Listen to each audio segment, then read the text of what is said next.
Nicholas Fandos, political reporter at the New York Times and a good writer, I like to read him, was speaking on The Daily about the Mamdani-led DSA blowout in the New York elections. And when he cited the dissatisfaction that we Democratic voters have for their party leaders and their party in general, he said it's because we feel that our party hasn't pushed back hard enough against the Trump agenda and that we're mad that we lost the 2024 election in the first place.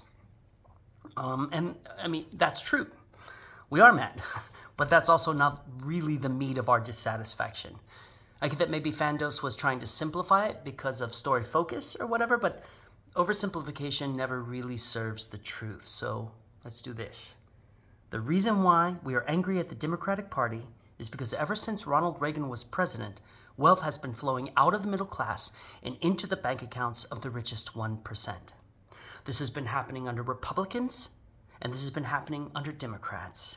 It has been happening whether Dems have control of Congress or whether Republicans have control of Congress. It doesn't matter who's in charge. Middle and working class Americans have been losing value for decades. This aggressive wealth transfer, this theft of American money away from the majority and towards the extreme minority has sometimes slowed during Democratic control, to be sure. Certainly under the current Republican administration, we're seeing the largest wealth theft from the middle class ever in U.S. history. But the Democrats have never stopped it, and they most certainly have never reversed it. And it's exponentially happening faster and faster.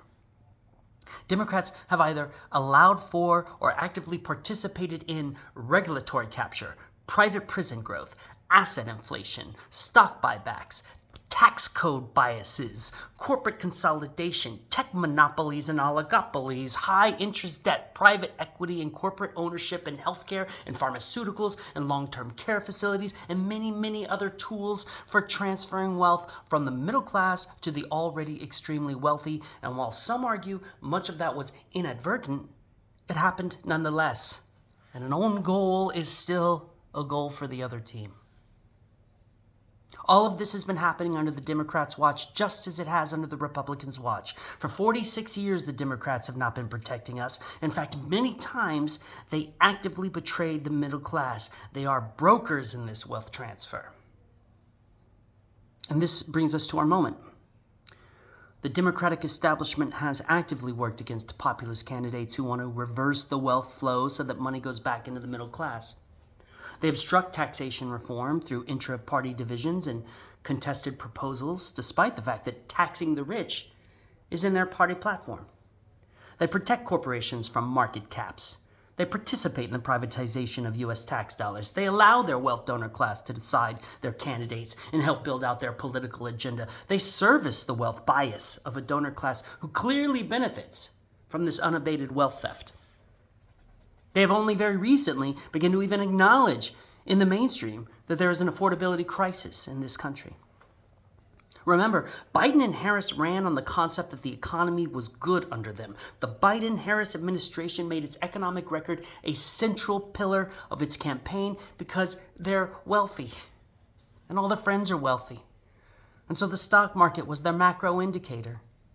Job ratings improved. Sure, they spared hundreds of billions of dollars in private sector investment in American manufacturing, in green energy, but trickle-down economics doesn't work. And people whose primary wealth isn't in the stock market, those are the bulk of Americans. They are the bulk of Americans? Sorry. Point is, the bulk of Americans are living without a sense of economic safety. And all of this is because the Dems are tasked by their own donor class to actively work to subvert Democratic candidates who want to tax the rich and reverse all the other tools of wealth theft from the middle class. They fight harder against populist candidates who want to work for the middle class than they fight against the GOP. The DNC actively worked to sabotage Bernie Sanders' campaign in 2015. The internal bias against Sanders, once exposed by leaked DNC emails, was to such an extent that DNC chairwoman Debbie Wasserman Schultz had to resign on the eve of the Democratic National Convention. But she was just the one who threw herself on her sword. It's a systemic party-wide machine built to maintain the status quo by the donor class who profit from that status quo. And they lost the election in 2016 and in 2024 because the status quo is fucking us. And now they're doing it again. Anytime the public expresses interest in economic populists pushing policies to reverse the flow of American wealth back to the middle class, party leaders use party assets to marginalize them, to demonize them, to regionalize them. Does this mean the DNC is as bad for Americans as the GOP? Well, I have friends who I respect and love who would say yes. I mean, my own wife might say, yeah, I don't know. I shouldn't put words in her mouth. I still think the fact that the DNC, at the very least, has to perform like it cares about democracy, human rights, and inclusivity means they can be swayed by public opinion. Well, the current GOP seems to me to be a cultish, sycophantic, authoritarian-minded conglomeration of white supremacists, kleptocrats, and oligarchs who have taken the economic grievance and Trojan horsed it into a way to accelerate the wealth transfer from the middle class to the rich. So I would say no, the DNC is our better superstructure through which to try and change things. But again, I sympathize with leftists who don't agree with that position. And the fact that it worked for the GOP means this isn't a Democrat or Republican issue. This isn't a party line. 77% of Americans identify as experiencing money anxiety. 55% of Americans say their finances are getting worse. 52% of Americans are cash poor and saving strained. 49% of Americans say they cannot afford actual cost of baseline essential expenses. 28% are stressed by credit debt. Inflation has outpaced wage growth, and statistically higher than average income earners are no longer shielded from economic crisis. This isn't the poor getting poorer. They're already poor. This is families making sometimes six figures who are saying they're living paycheck to paycheck. The Fighting Oligarchy tour that Sanders and Alexandria Ocasio-Cortez started in February held rallies that were reported by Politico to be bigger than any other events currently being held by Democrats. And this is when Democratic approval of the DNC party was at a historic low. Huge crowds gathered for them in battleground states: Nevada, Arizona, Pennsylvania, North Carolina, Iowa, Wisconsin. Like I've already said, Trump won 2024 to some degree on economic virtue signaling to the middle and working class, and it was all lies, but people liked those lies and they fell for them. But the DNC has a history of being hell-bent on keeping candidates out of the party who want to make similar promises, but in earnest. Now look, they tell us it's not all about affordability. The Democrats are terrified by the culture war on which the GOP has managed to create endless imaginary fronts for decades. The DNC mainstream are terrified to say in this moment that Israel is an imperialist apartheid state engaged in an illegal land grab through genocidal policies, even though a Quinnipiac poll, is that how you pronounce that? Quinnipiac poll found that 50% of U.S. voters believe Israel is committing genocide in Gaza.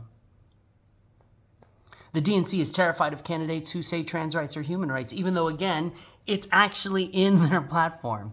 And even though trans people are human beings, and so the most objective and impossible to refute truth is that trans rights are human rights. The logic that keeps the DNC from stating this publicly, it's the same logic that kept the DNC from embracing gay rights until the 1980s, when they became the party to include a plank endorsing homosexual rights in its official platform. Even then, policies like Don't Ask, Don't Tell betrayed this position into the 90s, and Obama had to publicly reverse his position on gay marriage as late as 2012. So that's where we are with trans rights, practically stuck in the 1970s. But this is all bullshit. The GOP is driving these talking points. Harris, in her bid for election in 2024, barely mentioned Gaza and never took up the banner of trans rights, more likely alienating young voters than attracting centrists. And she still lost. The percentage of Americans who are voting on these culture war issues are negligible and shrinking. And when the DOC and liberals use that as an excuse for excluding populist candidates from their clubhouse, it's just a talking point. Because they cannot say out loud that their wealthy donor class don't want any more changes to healthcare, don't want corporate market caps, don't want to be taxed their fair share. So they have the gall to dehumanize Muslims and trans people. The Dems don't see it that way. They don't think they're dehumanizing them. But when they ignore genocide and institutionalized bigotry for political gain, they are as guilty of dehumanization as the party who says it out loud. And maybe even more insidious. So, in closing, sorry this is so long. When the New York Times says the Democratic Party has low approval ratings because they couldn't win against Trump and can't seem to stop his agenda, they're not technically wrong. But it's also a very shallow way to express our concerns. We are mad at Democrats because they have chosen again and again and again to prop up and profit from a system that steals from the middle class and gives to the extremely wealthy, and it doesn't really matter if they intended to or not. Those are the facts. That's the record. Democrats either don't fight for the middle class, despite their rhetoric, or they suck at fighting for the middle class, and the evidence for that claim is in the fact that in 46 years, no matter who was in charge, the middle class has lost value and the wealth class has gained value. That's it. That's the issue. That's why they lose elections. That's why we're angry when Jeffrey says that Mamdani has work to do to placate establishment Dems in Congress. Well, I say to you, Jeffries, you have work to do to placate American voters. One love, one world. Fuck pain. Fuck tribalism. Fuck nationalism. Fight for human dignity. Peace.